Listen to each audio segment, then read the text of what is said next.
حطموا ظلم الليالي وسبقوا ركب المعالي حطموا ظلم الليالي وسبقوا ركب المعالي وابذلوا كل الغوالي وابذلوا كل الغوالي وارفعوا دين محمد.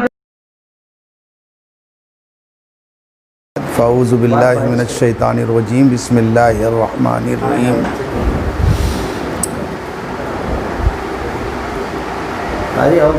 انما یخشی اللہ من عبادہ العلماء.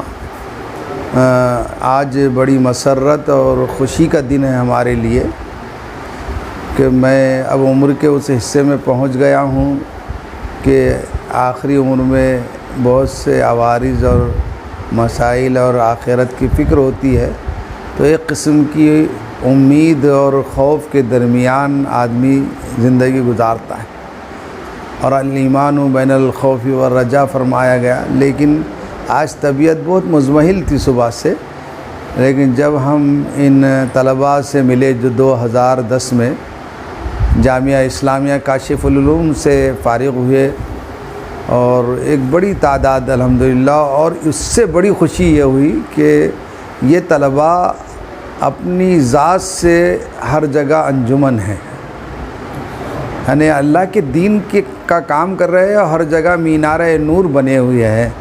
وہ چاہے کنڑ کے لوگ ہوں، مولانا علیم صاحب ہمارے اورنگ آباد میں آزاد کالج کی مسجد میں امامت کر رہے سامنے کے، مشیر صاحب وہاں پروفیسر ہیں، لیکچرر ہیں، اور اسی طرح حافظ اکرم صاحب بھی بہت کام کیا انہوں نے اور کر رہے ہیں.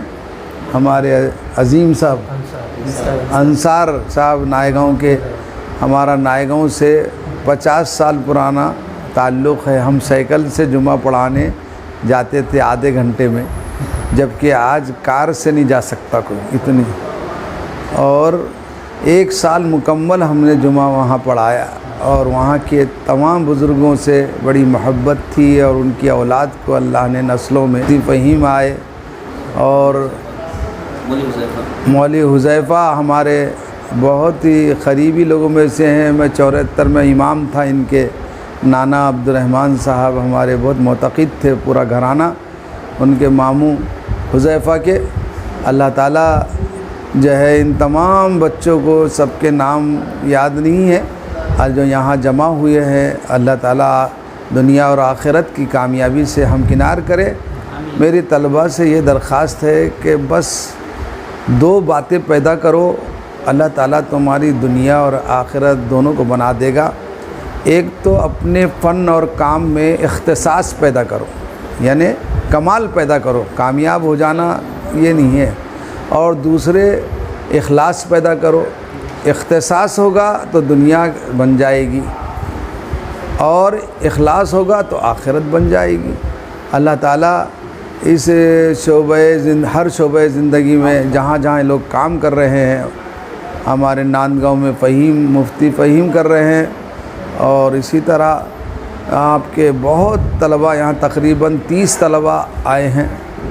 اللہ تعالیٰ ان کے آنے کو قبول فرمائے. یہ دولت آباد ایسا تاریخی شہر ہے کہ جہاں سن 1200 میں راجہ سنگھ نے جو ہے جے سنگھ نے یہ قلعہ بنایا تھا، جس کی 7 فصیلیں تھی، جس کو کوئی جو ہے فتح نہیں کر سکتا تھا.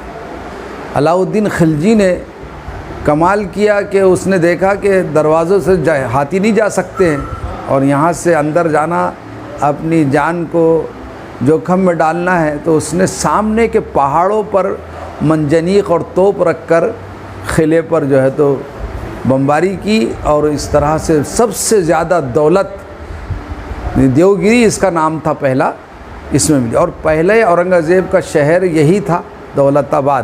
یہ محمد تغلق نے اس دولت آباد کو اپنی راجدھانی بنانے کے لیے کہا تھا. ہزاروں علماء، شعراء اور پورے دلی کو اس نے یہاں لے آیا تھا، لیکن اس نے اس کو بہت عقل مند بھی کہتے ہیں. یہ وسط ہند ہے. جب آپ نقشے پر اسکیل رکھیں گے تو دولت آباد بھی وسط میں آئے گا جہاں سے پورا ہندوستان میں کنٹرول ہو سکتا تھا، لیکن اس نے غلطی یہ کی کہ بہت جلد بازی میں یہ اسفار کیے، اس کو بہت آہستہ آہستہ. اس میں شہاب الدین دولت آبادی بہت بڑے عالم گزرے ہیں جن کا تاریخ میں نام ملتا ہے. ہمارا گاؤں بھی اسی بازو میں کاغذی پورہ، ہمارے لوگ بھی یہاں آئے تھے دلی سے.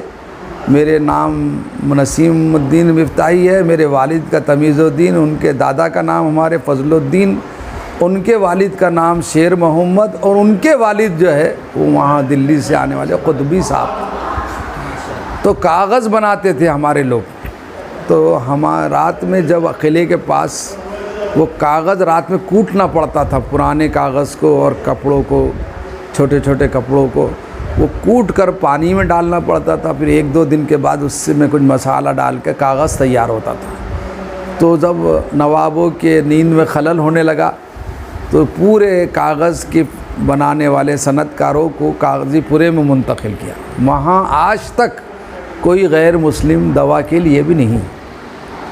جب سے آج تک پورا وہ گاؤں اور ہماری بستی، وہاں حضرت نظام الدین رحمۃ اللہ علیہ کا مزار ہے، جو خلد آباد دولت آباد میں 1400 اولیاء کرام آئے تھے دکن میں، ان کے امام ہیں. اور ادھر پیچھے مومن عارف صاحب کا، جہاں ہم بیٹھے ہوئے ہیں اس وقت، مومن عارف صاحب رحمۃ اللہ علیہ کا مزار ہے. ان کا تاریخ میں نام نہیں ملتا، لیکن کچھ واقعات سینہ بسینہ آتے ہیں کہ یہاں جو بادشاہ تھا اس کی شہزادی کی ایک گائے تھی، اور اس گائے کو اسلامی فوجیوں نے، مسلم فوجیوں نے شاید غلطی سے ذبح کر دیا، اور یہ بزرگ سے شکایت کی آ کر انہوں نے، تو اس کی ہڈیاں جمع کر کے اس کو دوبارہ انہوں نے اس کو زندہ کیا تھا، جس پر کئی لوگوں نے اسلام قبول کیا.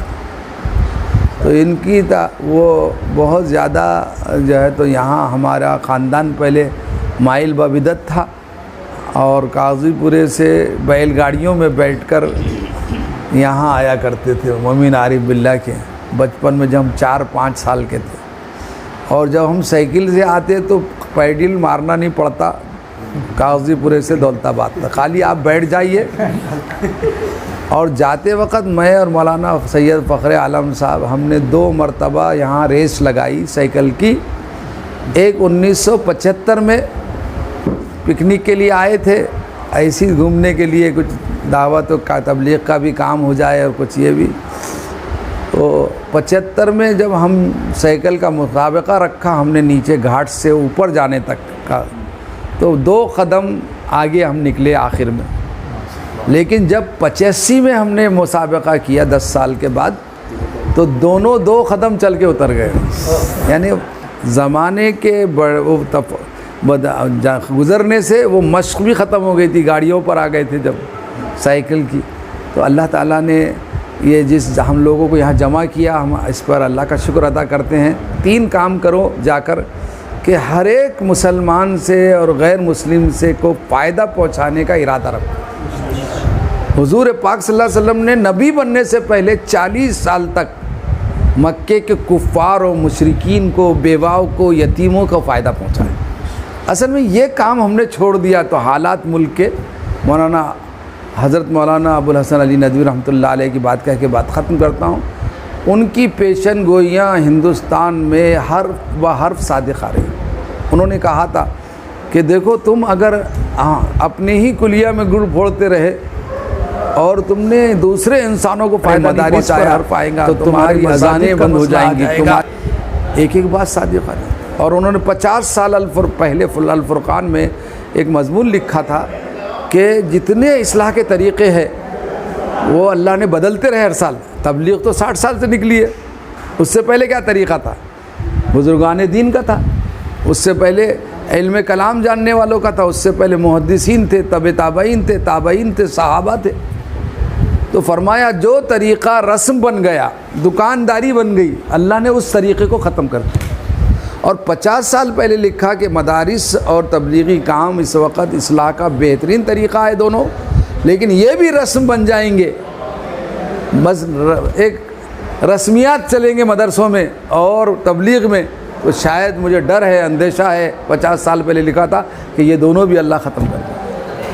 کہیں حالات جو کروٹ لے رہے ہیں مجھے بہت ڈر لگ رہا ہے، لیکن اللہ کی ذات سے امید ہے تم نوجوانوں کو دیکھ کر، ہمارے طلباء کو جنہوں نے جا کر وہ صلاحیتوں کا مظاہرہ کیا کہ آپ نے بستیوں کو سنبھال لیا ہے، وہاں علم سے روشنی پہنچائی، اپنے عمل سے اخلاق سے لوگوں کو متاثر کیا۔